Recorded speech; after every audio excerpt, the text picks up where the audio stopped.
Hello everyone. My name is Thomas and you are watching Any Fact Shorts. Today I made a simple aardvark habitat in Planet Zoo. I'm not a really good builder, but I wanted to make a small podcast full with fun facts about aardvarks. Enjoy the footage in the podcast. The aardvark is a quiet, solitary animal that roams the African savanna under the cover of night.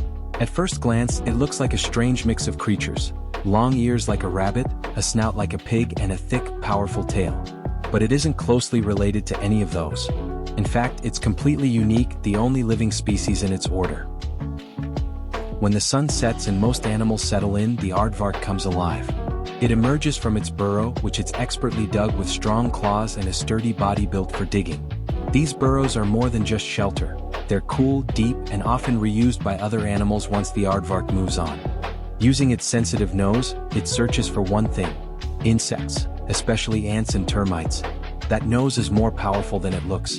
The aardvark can smell termites and ants from underground, following faint trails that other animals wouldn't even notice.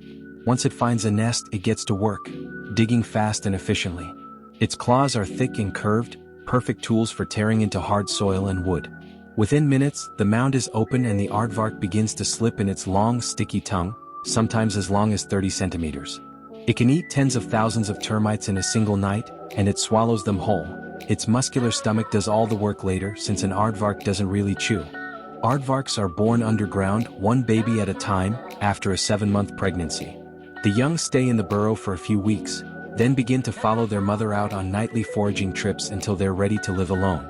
They may not be flashy, but aardvarks play an important role in their ecosystem, controlling insect populations and creating homes for other animals with their abandoned burrows. They're unusual, elusive, and quietly essential to the African night. Aardvarks usually live alone. They only come together to mate. The only place where they live together normally is probably in a zoo. If you are still listening, you might want to consider subscribing. I also upload YouTube shorts where I give you a cool animal fact about a random animal in every shorts video. As you can see here, the fence is done. It's partially wood and partially rock work. The rocks are African, just as the rest I'm putting in the habitat. I am putting in the education for the guests in the park here. This is the second episode off this series. I made a Komodo dragon habitat a long while ago, which I also uploaded on this channel. For now, I'm done with the podcast about aardvarks. I hope you enjoyed it. You can now enjoy the rest of the habitat build with a bit of music. Have a nice day, everyone.